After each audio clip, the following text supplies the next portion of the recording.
بسم الله الرحمن الرحيم. انا طبعا كنت وعدتكم ان انا هعرفكم ايه هي الخطوات اللي انت ممكن بيها ان انت تملى النموذج بتاع فتح حساب فيزا المعاشات الجديد. طبعا في بعض المكاتب لما بيبقى عندها زحمة بتطلب من العملاء ان هي اللي تملى النموذج ده بنفسها. هو طبعا هو الطبيعي كان ان الموظف هو بيملى النموذج ده بايده، بس انت المفروض يعني خلاص لو اتحطيت في الموقف ده تعرف انت هتعمل ايه. طبعا انت الاوراق المطلوبه منك عباره عن 3 ورقات، مش اكتر من كده. اول ورقه اللي هي اسمها نموذج توقيع. يعني ايه نموذج التوقيع ده؟ يعني انت المفروض ان انت لو انت بتكتب اسمك هتكتبه بشكل واضح، لو انت معاك ختم هتختم بشكل واضح. طيب هنفترض ان العميل اللي معانا بيكتب اسمه، هيروح على نموذج اللي هو نموذج التوقيع. زي ما احنا شايفين فيه هنا اسم صاحب الحساب. طبعا اسم صاحب الحساب خلاص ادي النقط اهي، هيكتب اسمه بالكامل، اسمه بالكامل، وهينزل هنا في الخانة اللي هي بتاعة التوقيع وهيوقع اسمه بالكامل. طيب لو كان معاه ختم يبقى هيختم، يبقى الخانة دي هيكتب اسمه ثلاثي. لو بيعرف يكتب اسمه معاه ختم يبقى عندنا ختم. طيب بعد الختم يبقى فيه هنا بصمة، يبقى فيه بصمة. يبقى دي نموذج التوقيع، دي أول ورقة المفروض إن العميل هيكتبها. يا يكتب اسمه قدام اسم صاحب الحساب، هيكتب الاسم، وبعدين يجي في التوقيع هيكتب اسمه ثلاثي واضح. لو معاه ختم هيختم، بصمة يقوم باصم الناحية التانية. ده بالنسبة لنموذج التوقيع. ادي ورقة. الورقة التانية اسمها طلب فتح حساب فضي معاشات وإصدار بطاقة ميزة. ده اللي هو النظام الجديد اللي احنا هنشتغل عليه. طيب العميل هيملى ايه؟ طب زي ما انت شايف كده اهو، الاسم يكتب اسمه الأول، اسم الوالد اللي هو الأب زي ما احنا شايفين، اسم الجد، واسم العيلة. ده بالظبط اهو طلب فتح حساب فضي معاشات زي ما احنا شايفين.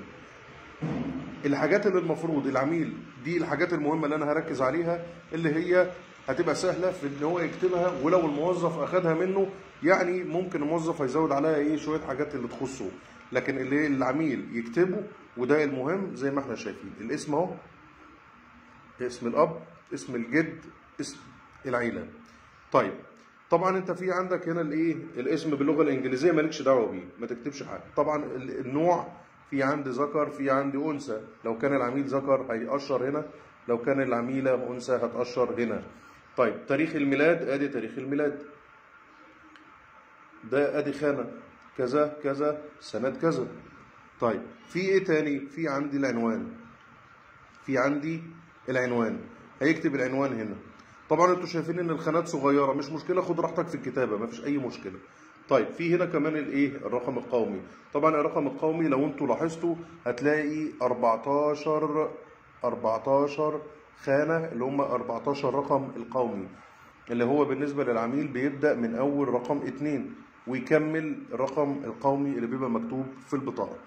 جهة الإصدار يكتب جهة الإصدار، أنت مطلع البطاقة مش عايز تكتب ما تكتبش. تاريخ الإصدار اللي بيبقى مكتوب على البطاقة من ورا فوق. لو أنت قلبت البطاقة بص في ظهر البطاقة هتبص تلاقي إن في عندك تاريخ الإصدار عبارة عن رقم والسنة أهو، رقم والسنة. طيب تاريخ الانتهاء هتلاقيه تحت في البطاقة خالص بعد الحالة الاجتماعية أهو، ده برضو رقم وده الشهر ودي السنة. طيب الحالة الاجتماعية بتاعت العميل، انت متزوج ولا اعزب ولا ارمل ولا مطلق. طبعا انا بتكلم العميل برضو هينطبق على العميلة، يعني لو العميلة هي اللي لها المعاش احنا هنكتب هل هي متزوجة لسه، اعزب، ارمل، مطلق. طيب في ايه تاني؟ في بيانات السكن الحالي، هو منين، من محافظة ايه، هيكتب المحافظة. طب من مدينة ايه. طيب الحي اللي هو تابع ليه والشارع والكلام ده كله اهو. يبقى اذا احنا الحاجات دي لو انت حتى قدامك الورقه هتلاقيها ان هي مفسره بعضها، يعني ما تتخضش ان هي الخانات بتاعتها كتير ومتقسمه كتير، لا كلها حاجات بسيطه. زي ما قلنا الاسم، الرقم القومي اهو، ذكر ولا انثى، تاريخ الميلاد، كلها حاجات بسيطه. بيان السكن دي المحافظه، المدينه، الحي، وادي الشارع، رقم العقار، كل ده هتلاقيه بالنسبه لك متاح وسهل. طيب رقم الموبايل، اكتب رقم الموبايل. ومهم جدا جدا جدا لازم تكتب رقم الموبايل. طيب رقم الحساب ده انت كعميل مالكش دعوه بيه. ليه؟ لان رقم الحساب ده هو رقم حساب الفيزا اللي هتطلع لك ده بعد ما الموظف هيسجل لك البيانات بتاعتك. ده رقم الحساب بتاعك اللي هيطلع لك اللي يخص الحساب بتاعك. طبعا انت ما تعرفوش فانت ما تكتبش اي حاجه لان دي ما تخصكش انت، دي اللي هيكتبها الايه؟ الموظف. طيب نيجي لحاجه تانية مهمه، توقيع صاحب المعاش. اهو ده توقيع صاحب المعاش. اكتب اسمك ثلاثي زي ما كتبته في التوقيع زي احنا ما شفنا. طيب لو في معاك ختم اختم، وادي البصمه لو في بصمه. طبعا في بصمه لان هي بصمه صبع العميل يعني. يبقى هنيجي هنا توقيع صاحب المعاش زي انت ما شفت اهو، اسمك ولو معاك ختم هتختم والبصمه هتبصم. طبعا انت كده كده يعني الخطوه دي المفروض هتعملها في المكتب عشان المكتب هيبقى فيه ختامه.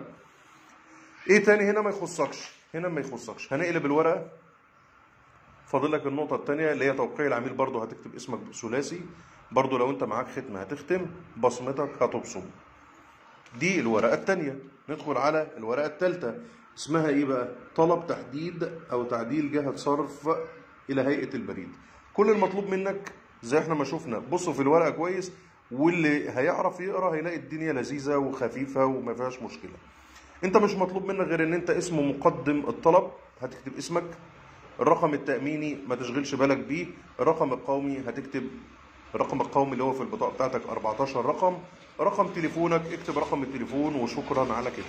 انت كده خلصت. كده الثلاث نماذج معاك تمام التمام زي ما انت شايف. تاني بسرعة، طلب تحديد جهة الصرف، دي الورقة الثالثة اللي هي المطلوبة منك. مش هتكتب أكتر من رقم الهاتف، الرقم القومي اللي هو بطاقتك الشخصية، اسم مقدم الطلب اللي هو أنت اسمك، ومش مطلوب منك غير إن أنت برضه هتكتب اسمك هنا أهو، ولو معاك ختم هتختم وبصمتك، وشكرا على كده.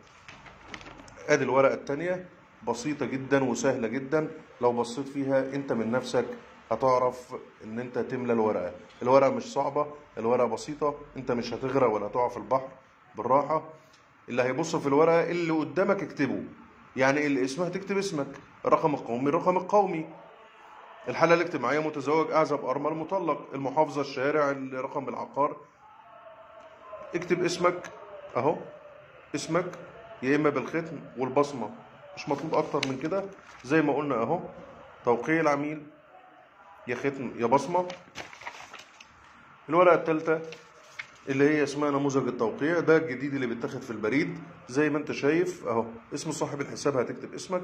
ما بتعرفش تكتب اسمك، كل المطلوب منك ان انت تختم وتقوم حاطط بصمه، وشكرا على كده. هو ده الورق المطلوب ان انت تملاه، لو مطلوب منك ان انت تملاه في مكاتب البريد الخاص بفيزا المعاشات. السلام عليكم.